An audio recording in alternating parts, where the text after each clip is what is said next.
So, backstory for today's episode. I am a huge fan of Are You Saying Yes to the Dress?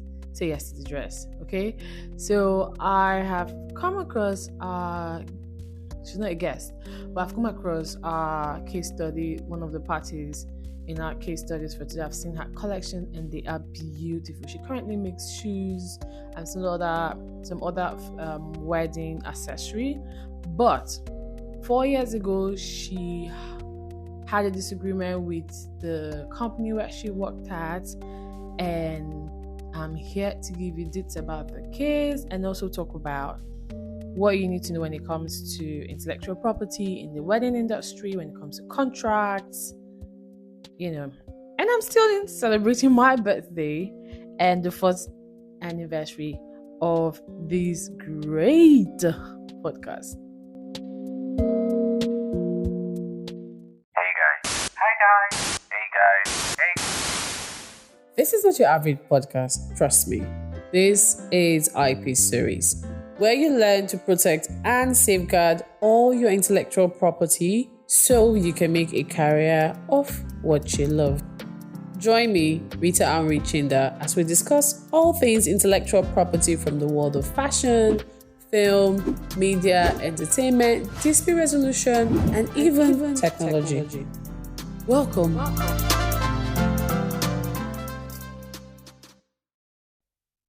So, if you work in the wedding industry, fashion designer, you are an influencer, then today's episode has been specially created for you and all the Say Yes to the Dress fans and fans of Hayley Paige designs. So let's gather around and let's dig in. Now, when discussing fashion, it's all about creativity, the skills in the sector. I mean, have you seen wedding dresses? Kudos to Nigerian wedding dress designers or the fashion houses. You guys are killing it, especially now that Bridgerton is just going off the chart. I mean, you're seeing a lot of user generated content with Bridgerton themed. I mean, I love a good low back when it comes to wedding dresses. I'm also going for non-white, not ivory, and definitely not black, but I'm going to wear a colored wedding dress. But other than that, I get this excitement when I used to watch. I mean, I barely watch it now, but it's still one of my favorite TV shows. You know, having brides coming, picking out dresses. I mean, I did that movement with my friend when she was getting married, and trust me, it wasn't funny. And I think I had that feeling when I tried one of the dresses, which was not like my usual style. So I kind of like understand the whole say yes to dress saying.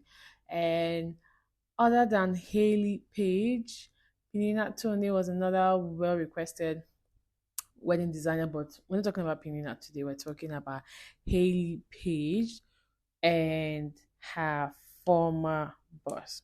Now, the IP element when it comes to wedding industry is the commercial nature of the expression of the design.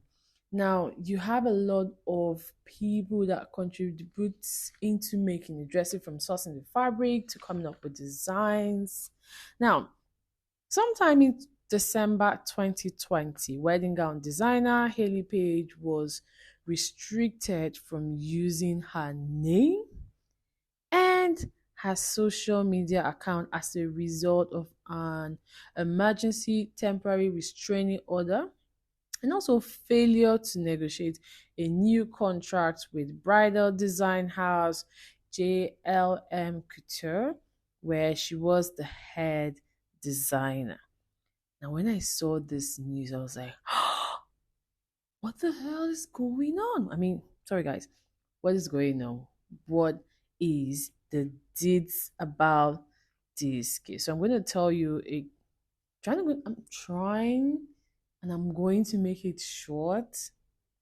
Okay? But I need to give you guys, so I'm going to talk about the dispute and I'll give you the updates, which is like summary of what I just did. But Stay with me, stay with me, stay with me, okay?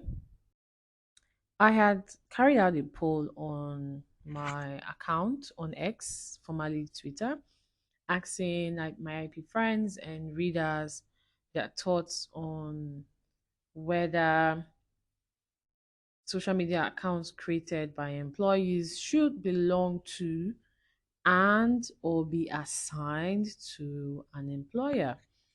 Now, 50% voted no, 31% voted yes, and 19% voted neutral. Zero said not that serious. That means nobody actually voted for that. Now,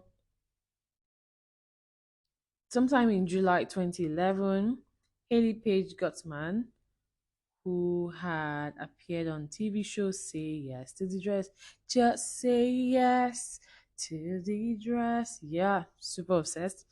Don't judge me. Anyways, she had signed an employment agreement with fashion company JLM Couture to be their head designer.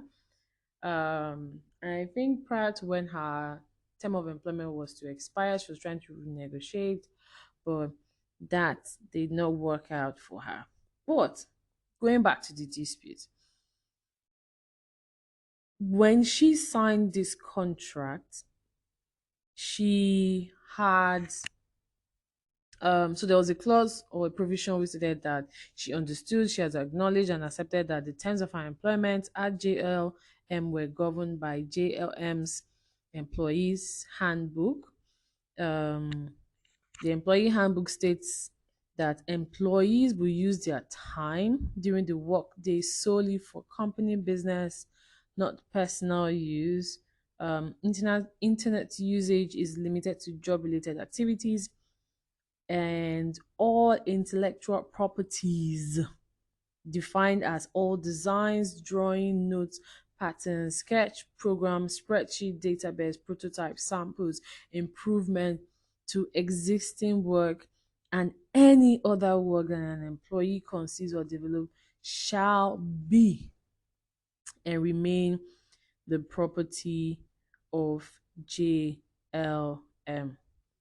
Now, I'm going to read out some other clauses that she had that were included in her employment agreement. The emphasis I'm trying to lay on here is that she never gave a lawyer this document to vet or read and explain to her the implications of some of the clauses that were included. For instance, Section 9, sub paragraph A of the employment contract, which reads covenant not to compete, provided that employee covenants and agrees that during the period of her employment with the company, employees shall not compete with the company directly or indirectly.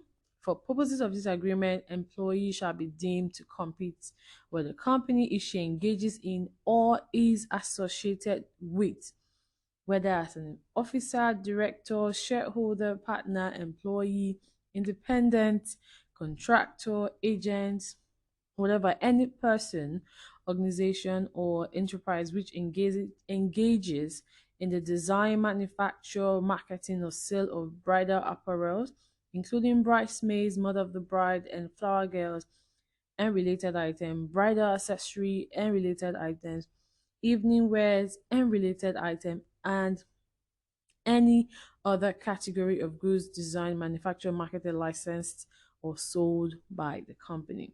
9C provides, and I highlighted, the employee covenants and agrees that they will not directly or indirectly during or after the term of employment disclose to any person not authorized by the company to receive or use such information. This is basically focusing on confidential information and trade secret, any of the company's confidential information, which means any financial information, marketing plans, customers list, or other proprietary information of the company. Now, Section 10, Paragraph 8 talks about exclusive right to the designers, and this is part of the dispute that she was having. Remember, I had stated that she was restricted from using her name and social media accounts. Now, here it says that the employee hereby grants to the company the exclusive worldwide right and license to use her name. Haley Page, Gutman, Haley Gutman, Haley Page, or any derivative thereof, collectively the designer's name, in connection with the design, manufacture, marketing, and or sale of bridal clothing, bridal accessory, and related bridal and wedding items, including any and all goods will be associated with. So I think one of the reasons why Haley really stood out for me was I was watching one of those episodes where she was called in, and this piece she had brought in was really, really, really. Can't remember, but it was good. That's how I said following Haley. So when this came up, I was judiciously following this case just to know how it was, because I mean, he also drew my mind back to the Cynthia Morgan case where she was alleging that the record label company owned her name. It's not like you can't trademark your name, but when you put in a contract that you have assigned and granted exclusive is just you and party A, not non-exclusion. Worldwide right and license. I mean, Ogini. Anyways, let's read part B of that. It talks about trademark rights. The employee hereby irrevocably sells, assigns, and transfer all rights, title, and interest of the company to the company that now exists or may exist during the term and for a period of 2 years thereafter, to register the designer's name or any derivatives thereof. Trademark basically protects distinctive names capable of distinguishing brand A from brand B. So imagine Haley or Paige or Haley Page, or Haley Page Gotma, or Haley Gotma, or Haley Page, or any other derivative name being transferred, assigned, and sold to JLM Couture. And then they are stating that for a period of 2 years after, they will register her name or any derivative thereof as a trademark or service mark, and the trademark shall in perpetuity be the exclusive. Oh, oh my God. Seriously. Be the exclusive property of the company, the employee having consented to it being filed by the company, and the employee therefore shall have no right to the use of the trademarks. Trademark is territorial, so this just applies to the US. Um, let's see. Yeah.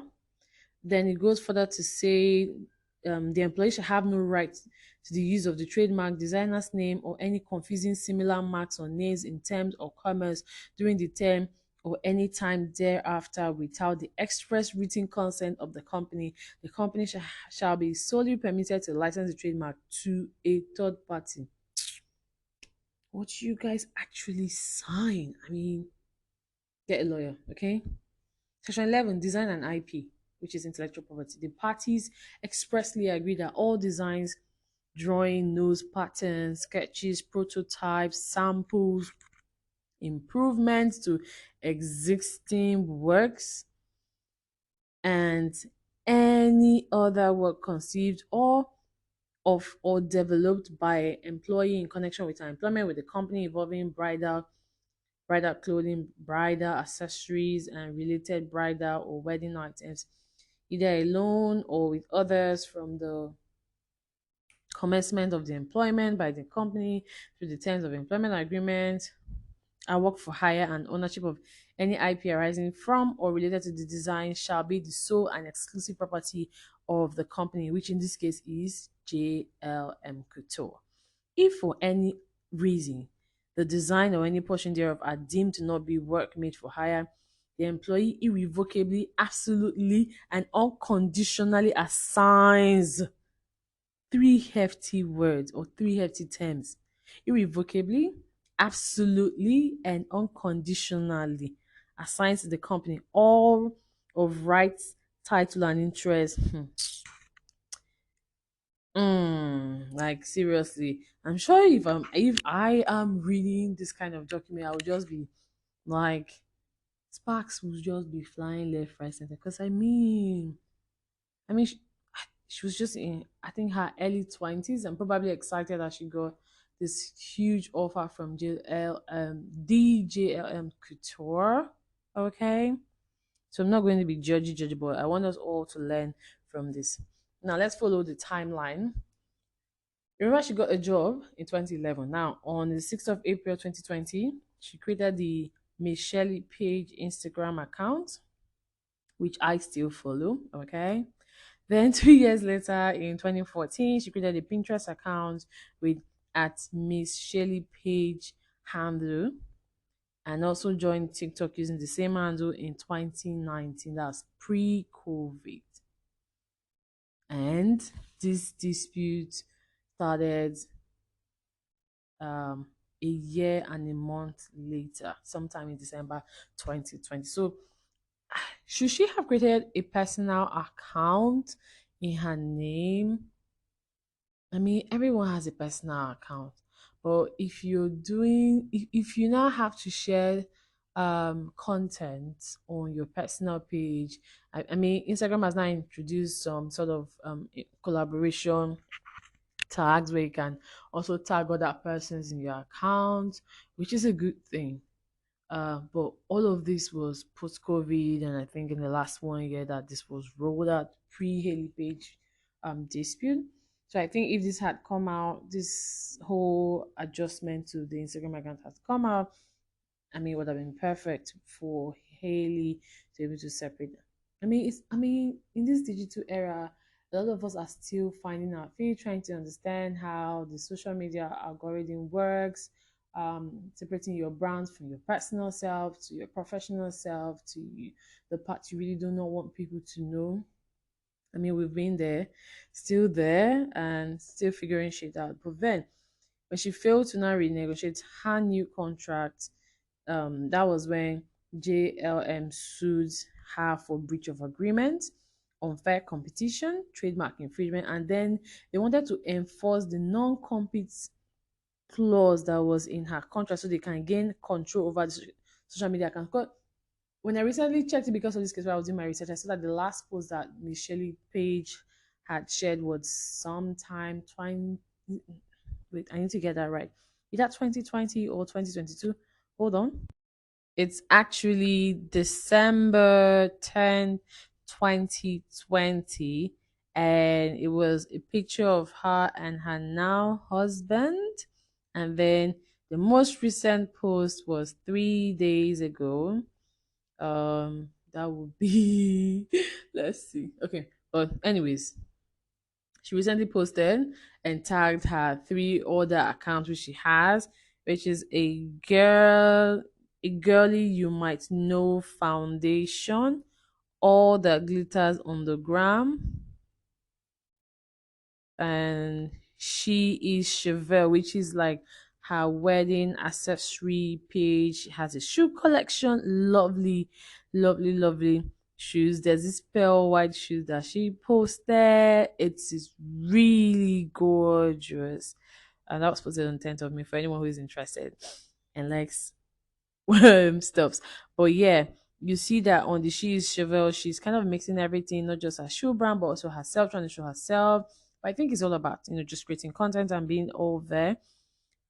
So her most recent post on Michelle Page reads special announcement coming soon, and I am sitting at the edge of my seat waiting to hear what the announcement is. Turned on my notification already. But yeah, after she failed to renegotiate, they were now trying to enforce the non-compete in her contract. Now, what is the update I was talking about? Sometime this month, JLM was directed to provide the current username and password for each of the disputed accounts, as well as any other assistance necessary to access and gain sole control over the disputed accounts. And Hayley Page, okay, it's supposed to give it to Hayley Page through her lawyer as at 5 p.m. Eastern Standard Time, 15th of May. 2 days before my birthday. Okay, so um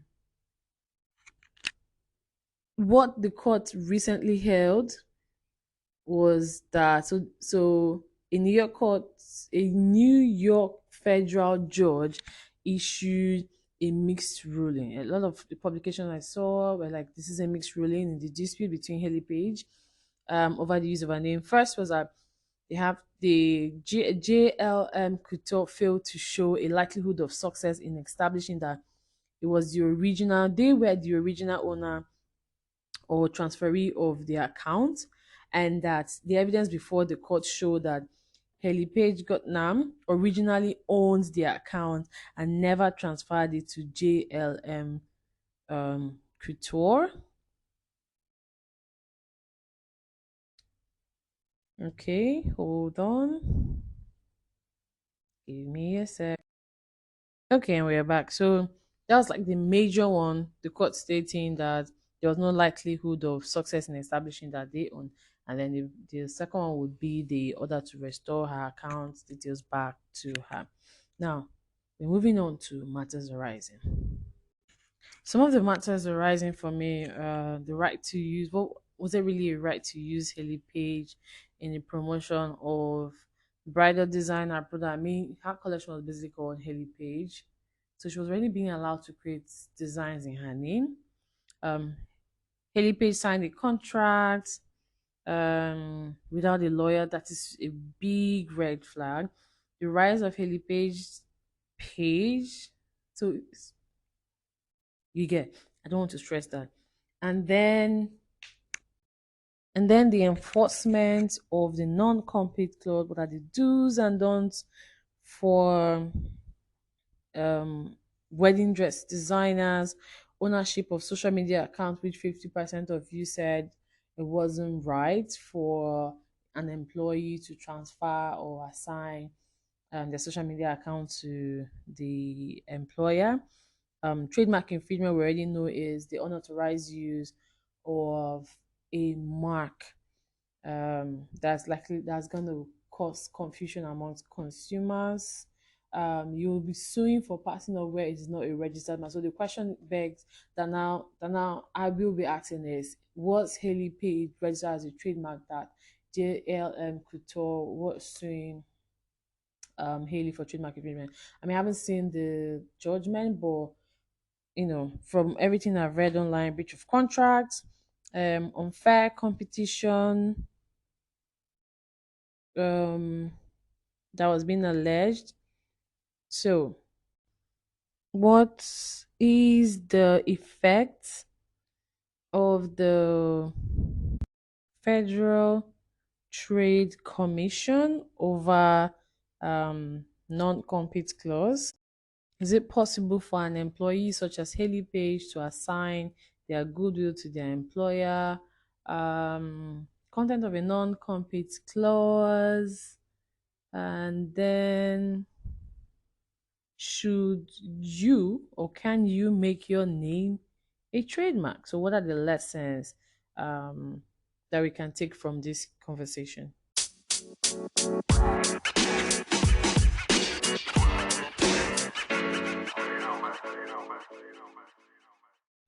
So, what can prospective designers take from this? First, very important that you review and vet every clause with your lawyer before you sign any agreement.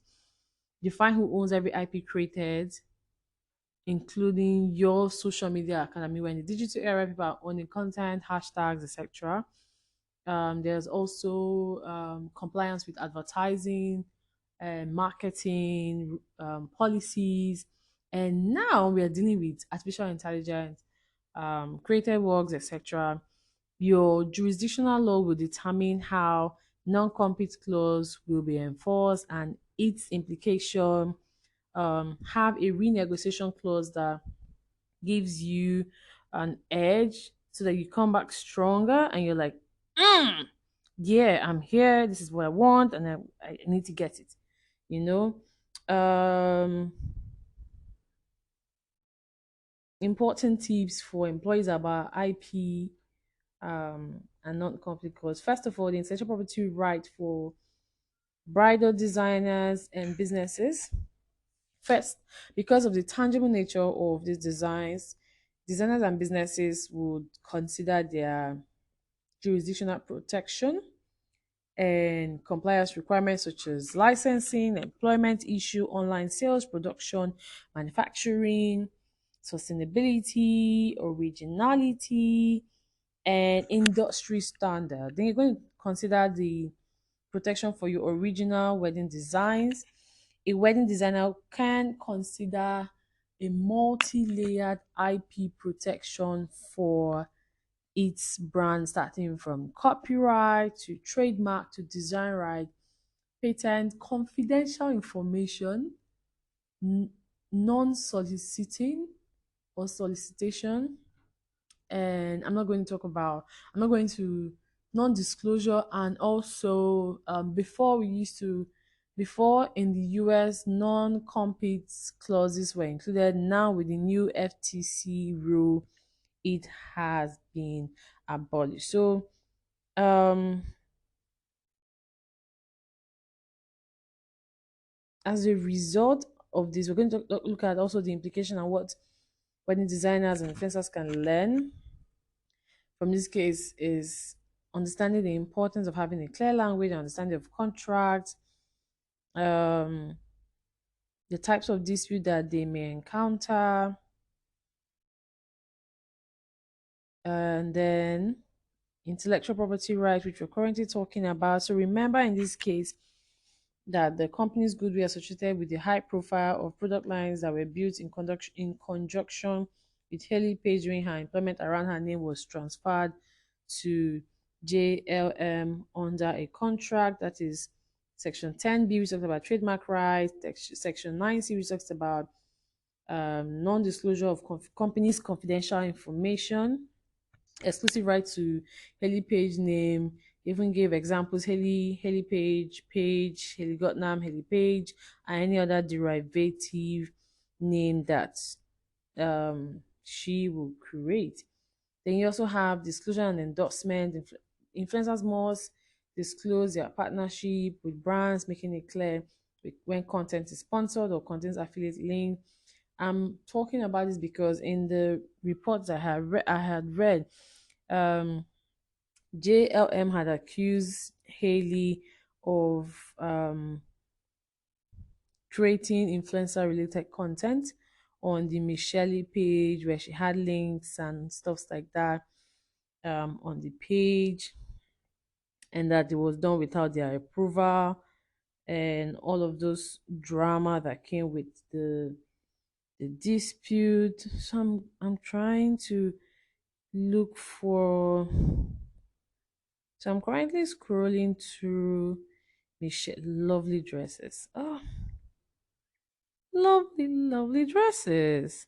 So I'm scrolling through. I don't know if it's this particular page, or let me check the yeah.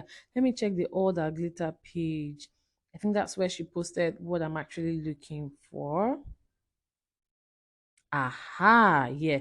Because so one interesting thing was that when the FTC ruling came out, she made a post about it on the same day. She's not being petty.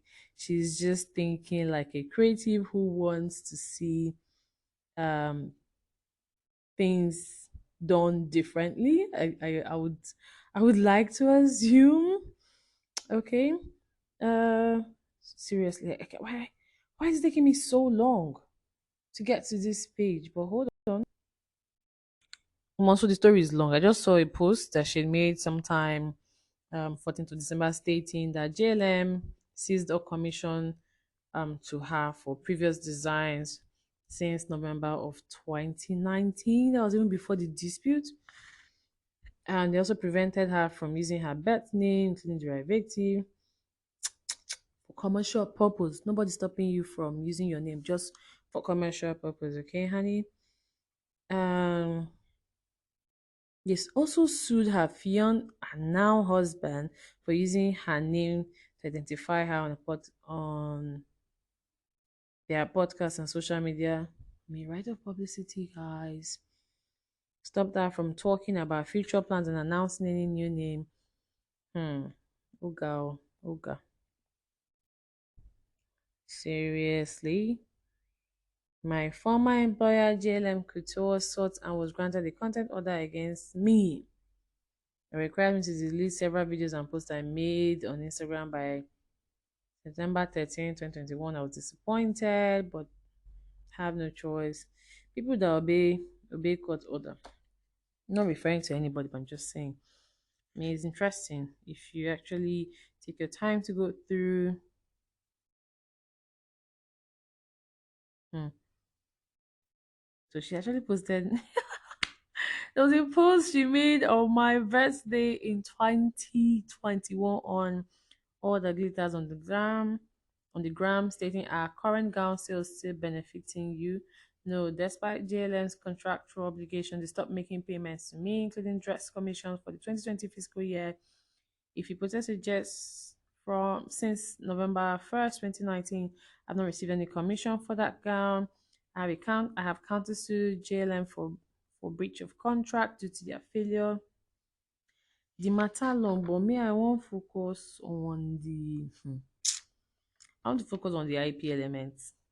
Um, I know some persons have their views. So copyright will protect the artistic works such as sketches, drawing, prints, mood boards, videos, broadcasts of BTS, as behind the scenes video shows, TV shows, work or artistic craftsmanship, including pictorial wooden tissues and articles of applied handicraft, irrespective of the quality. So remember when I was looking and reading out her some the terms of her contract where I listed a bunch of things that included as copyright or as intellectual property, such as designs, drawing, notes, patterns, sketches, programs, spreadsheet, database, prototype, samples, improvement to existing works.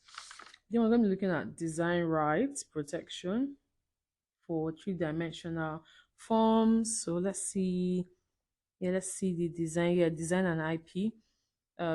Designs, drawing, notes, patterns, sketches, prototypes. I already read that for you. It must meet the basic requirement of being new and not contrary to public policy, um, morality. It's also, so I'm looking at this from the Nigerian perspective. We're under a law, something that is new or presumed to be new as at the time of publication.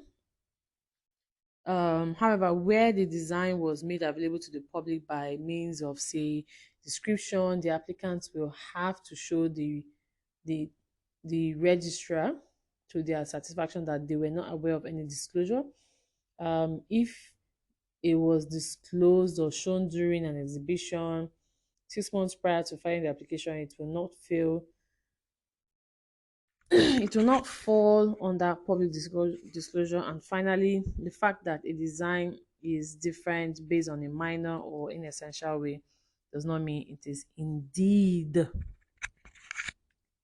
new. So what types or what happens to design made in the course of employment? So remember the post I was reading where she stated that the dresses she had made, and if anyone had purchased them from um, November 1st, 2019, she wasn't getting any commission for that. Now, under our law, the Nigerian law, it provides that any design created in the course of employment or from the execution of a contract, like the one Hayley Paige had with JLM, for carrying out specific work, okay?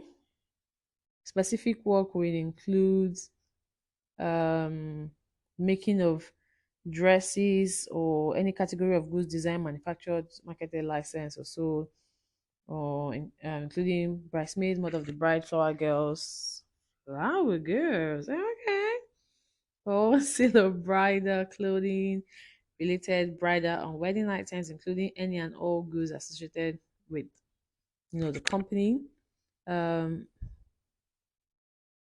JLM owns the design. However, where Hayley, as an employee of JLM, as the head of design, contract doesn't require where her contract does not require her to exercise creative activity, but has been creating design using JLM's products like office materials, samples, spreadsheet, data, prototype, etc. JLM shall be entitled, that means now Hayley shall be entitled to a fair remuneration into her account. Um, for salary and the importance of the design. And also, if you've seen any of the episode of Say Yes to the Dress, where Hayley Bates dress was advertised, you will agree with me that she deserves every fair remuneration as a creator and is also entitled to not modify her contract, which may be enforced by civil proceedings. So this is under the Nigerian um, law, what is required when it comes to IP. Next of, I think we already dealt with trademark where I talked about Hayley Paige name. She wasn't also allowed to change her name um, because her name for commercial purpose strictly. They're not paying her for using her name, but they're just preventing her from working, which is what she stated on her account. Don't want to be biased. She I mean she was just making emphasis on I never got paid for JLM using my name, but if you look at that trademark rights clause, it states that she transferred. I mean, ignorance is not an excuse, but I guess everyone always, I mean, we all make mistakes, let's put it that way. In this contract, it is assumed that JLM owns Haley Page Gardner in perpetuity and is the exclusive property of the company. I mean, this is an unfair contract. Okay, but I'm going to emphasize on that later on in future. Stay with me. Okay.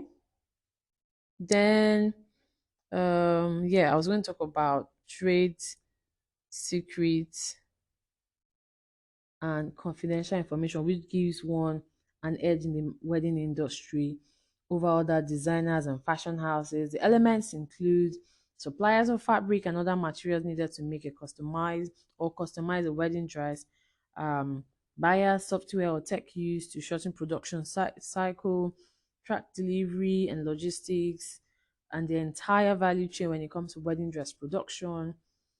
Tech used to customize a bride's look, also has interplay with data protection and when it comes to handling of information of customers and also other employees as well. Protecting your design in the wedding industry can boost a brand's revenue through licensing, um, sell partnership collaborations for a limited collection.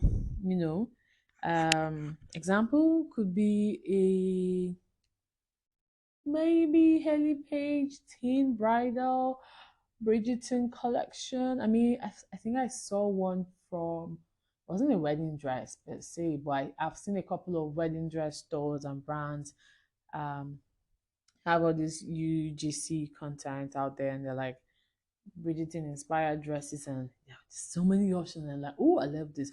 Oh, I love that. And then I'm like, there's so many. There's just so many for you to pick out of. And I won't blame anyone. I mean, have you seen the content out there? Um, Trademark and branding as well. Wedding designers, fashion houses like JLM and other service providers in the wedding industry can rely on trademark to protect their brand names. We are getting to the Ogidi Gbada. Hmm? The main. I wouldn't want to delve so much on unfair competition because it wasn't really like the core conversation in this dispute. So bear with me. Now, non-compete clauses or agreements in the fashion industry have been common for a very long time. They have been used to prevent employees from working for competitors, from being poached for starting competing businesses within a certain period of time, maximum 5 years, minimum 2 years. In Haley Page contract and JLM, it was 2 years. Should she have waited it out? Not sure. But the enforceability of these non-compete clauses would depend on several factors, including the nature of the relationship between parties. And we'll see that post negotiation proceedings or conversation with JLM, Haley um, relationship with JLM could not be said to be a very likable one. But prior to that, it was really lovely. I think there was somewhere I read that it was JLM that helped get her to be featured on Say Yes to the Dress. Have you met Randy and the other team members? Hmm. Anyways, the specifics of the underlying transaction and following the FTC rule, which bans post-employment non-compete clauses between the employers and the workers, I wonder, I don't know if every other person was wondering, I wonder the fate of Hayley Paige might be in this new development. Now, again, on her page, all the glitters on the gram. She posted, they are finally banning non-competes bum bum bum exclamation mark. Okay, thank you for reaching out and throwing support my way in light of this game-changing news out of the Federal Trade Commission. I have been very vocal on my opinion of non-compete. In my mind, they are riddled with a mentality of scarcity that hinders innovations and designs. They stifle competition, leading to inefficiencies in the supply chain and customer service. They threaten the American dream. What is your Nigerian dream as a fashion designer, as an IP owner? What exactly is it? So, what are the implications of a non compete clause for employees? One, it can shape or make or break your career trajectory because of the constraints that has been imposed on you. They extend well beyond the tenure with a company, like in Haley's case, I stated previously, which the courts have often determined to be reasonable, that 5 years from the end of JLM employment relationship with Ms. Gotham is reasonable. Um, is a reasonable amount of time, no greater than is necessary for JLM to rebuild its brand, develop a new strategy, and distance its products from Ms. Gotnam, whose persona was intimately tied to the eponymous brand. So let's look at the publication. So the court concludes that 5 years from the end of JLM's employment relationship with Ms. Gottheim is a reasonable time to rebuild. The court concludes that paragraph 10E, which is like the five-year term, is reasonable in duration. The worldwide scope of the restriction is also reasonable because JLM's business is worldwide. Is it really worldwide? Does anyone knows JLM in Nigeria? Just asking. So it goes to the extent there is any ambiguity as to whether the restrictive covenant in paragraph 10 sub E runs from the end of the contract term, which expired on 1st of August 2022. So she was trying to renegotiate her contract 2 years before her contract even expired. And from the actual cessation of Ms. Gutnam's services from the contract, it is undisputed that Ms. Gutnam has not designed products or otherwise performed work for JLM since her resignation on the 17th of December 2020, because JLM was on notice of its need to rebrand its brand, to rebuild, maybe no, to rebuild its brand, develop a new strategy, and distance its product from its Gutnan on that date. I mean, it's an interesting case. Second implication is that the enforceability of non-compete clauses differs depending on your jurisdiction, as courts carefully analyze the terms to strike a balance, protect a person's right to work, and also keeping legitimate business interests. The court will have to assess various aspects such as the restriction duration, the geographic scope, and the specific activities prohibited. They also need to make a non-compete clause. To make a non-compete clause enforceable, the employee must receive some form of consideration such as compensation, promotion, or access to valuable training. And it also limits and controls an employee's engagement from working for competitors or starting similar businesses in a specific area and time frame. So remember I said if Michelle Page now has three accounts other than Michelle. She has all the glitters on the gram, which is like her wedding accessory, shoe accessories, and she also posts her advocacy stuff. Then she has a girly foundation, which is a non-profit organization to protect young creatives. And then she is Cheval, you know, luxury shop and retail. Just haven't seen her post any specific wedding dress. So you can imagine being stifled, or you just somewhere sitting waiting for 4 years.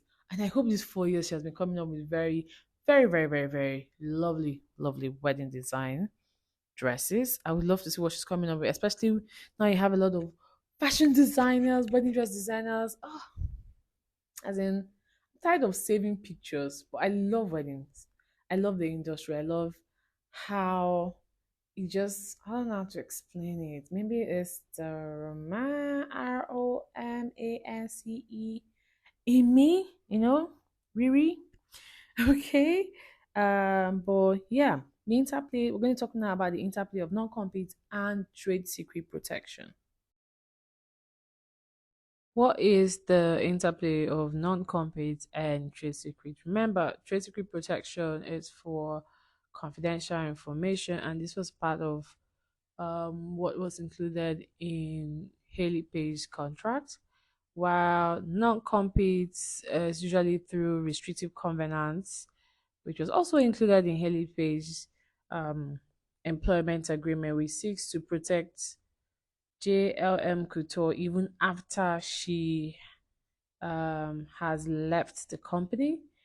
Take note that a court cannot rewrite a contract that has a restrictive covenant, such as a non-compete, as we've seen in this case for JLM, which is the employer, or any other employer, as the case may be.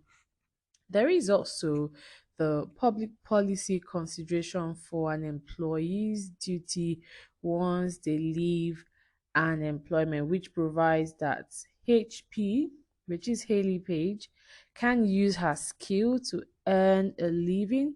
And even though they may have learned this as a result of their employment, they are also entitled to earn from it, from the desirable objective of a free employment market. Now, only important commercial information is protected or enjoys. Oh my God, my phone just fell. Enjoys protection as a trade secret or confidential information, as the case may be. And Hayley Page owes JLM post-employment dispute. Now, this will depend on the nature of the employment, the nature of the information itself, whether the employer impressed on the employee, the confidentiality of the information, and whether the relevant information can easily be isolated from other information that the employee is free to use or disclose. Furthermore, in the case of Herbert Morris Limited against Saxby, the court held that an employment business or a legitimate business interest includes the goodwill with customers, trade secrets, and relationship with employees. Now to the Bedu of this case, which is like the summary of the FTC rule banning non-competes, which seeks to protect competition by banning almost all non-compete. It also protects or seeks to protect the fundamental freedom of works to change jobs, increase innovation, and foster new businesses in the United States. Now, who does this apply to? Basically, senior executive and other work employees. Employers are now banned from entering into or enforcing new non-compete clauses. So remember the Hayley Page post where she was excited about this rule. This is why. Um, this rule is said to be in violation of Section 5 of the FTC, which is the Federal Trade Commission Act, which prohibits unfair or deceptive acts or practices in or affecting commerce, including banks. So, example of unfair acts includes unfair act or practices will include where it causes or is likely to cause substantial injury to consumers, is not outweighed by countervailing benefits to consumers or to competition, cannot be reasonably avoided by consumers, while deceptive acts or practices will include misleading representation, commission, or practice is immaterial. A representation, omission, or practice misleads or is likely to mislead the consumers. And finally, a consumer interpretation, omission, or practices is considered reasonable. Also, according to the Federal Trade Commission, the attempt or the the alternatives available to employers to protect their investment or proprietaries, such as intellectual property, would include trade secret laws and non-disclosure agreement or clauses. Unfortunately, Nigeria does not have a trade secret law. However, employers and employees are encouraged to either include a non-disclosure clause or draft a separate non-disclosure agreement that will protect the employer post-employment duties, um, as required for the employee, and also included model language which reads as follows. As of the date employer chooses, but no later than effective date of the final rule, which is 120 days after it was published on 23rd of April 2024, the employer, which in this case will be JLM, will not enforce any non-compete clause against, in this case, Hayley Paige. This means that as of the date employer chooses, but no later than effective date, you may seek or accept a job with any company or any person, even if they compete with, put the employer's name, which for this case, we're going to use JLM Couture. You may run your own business even if it competes with JLM Couture. You may compete with JLM Couture following your employment with JLM Couture. Now, the FTC's new rule does not affect any terms or condition of your employment.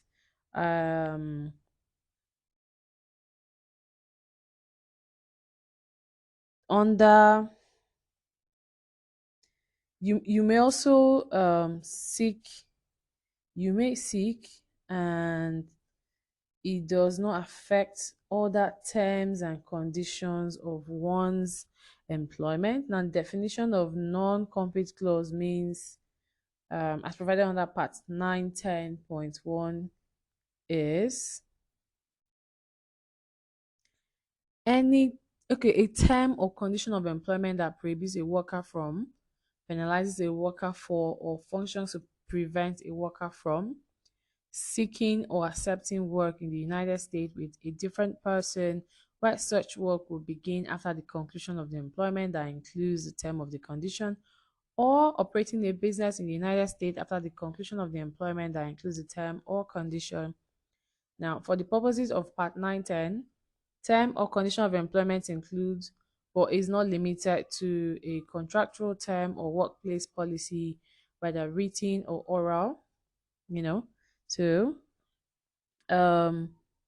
through though it will not be effective 120 days after it was published, non-competes are not void right now and doesn't apply to breach of contract dispute, which is the circumstance in this case between Hayley Page Gutnam against JLM Couture, and doesn't ban confidentiality or non-solicitation provision.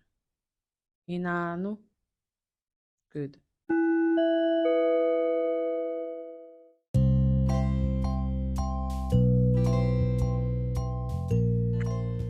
So, in wrapping up, it is important that employees or influencers or those who work in whatever industry it may be understand their rights and responsibility need to be able to get a lawyer on their side to help them define in a clear language and give them a better understanding of the contract they will be signing regarding IP ownership, social media accounts, which is more or less becoming like intangible assets. I mean, you're seeing people come up with EPKs or their portfolio, and they're like, "Oh, I have 5 million followers, and I have about 1 billion views on all platforms, etc., etc." But this case basically highlights the complexity and legal challenges that can arise when personal brands and corporate interests intersect. In the context of the fashion industry, these rights can be deployed at various phases of a product life circle. Employees in the fashion industry should have a clear understanding of IP rights, non-compete clauses, as they can significantly impact their career and future opportunities. It is always advisable to consult with a legal professional when entering into contracts that involve these elements, and when dealing with stuff like this, because at the end of the day, the company will always look out for their interests. What alternatives can employers exploit to protect their interests? There is provision for what is called clawbacks, which is similar to forfeiture for competition, where an employee will be required to repay compensation already paid if the work is for a competitor. Forfeiture for competition basically is an agreement that provides that an employee would forfeit a benefit if they compete with the employer. May have garden leave clause, which is popular in the US, which provides for payment to the employee for a defined period of time without requiring the employee to perform any form of duty. Non-solicitation agreements prevents employees from soliciting clients or customers or other employees of the company where they work for a certain period of time after leaving the company. Confidentiality agreement for non-disclosure of commercial information that has value.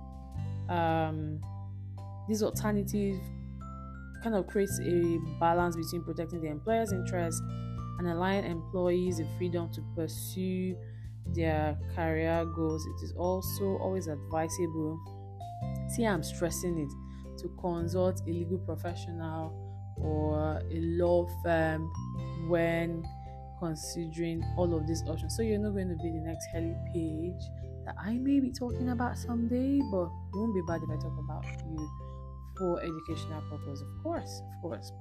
And take note that this episode or any of my podcast episodes is not legal advice. It's just for educational purpose. So if you find them useful, thank you for listening. And see you.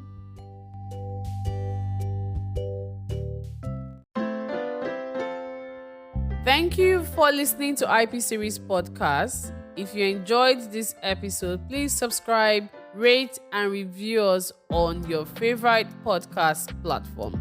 Don't forget to share it with your friends, family, and colleagues. You can also follow us on Instagram at IPSERIES with Esmeraldo ESQ, or Twitter at IPSeries1, or send us an email to ipseriesinfo@gmail.com.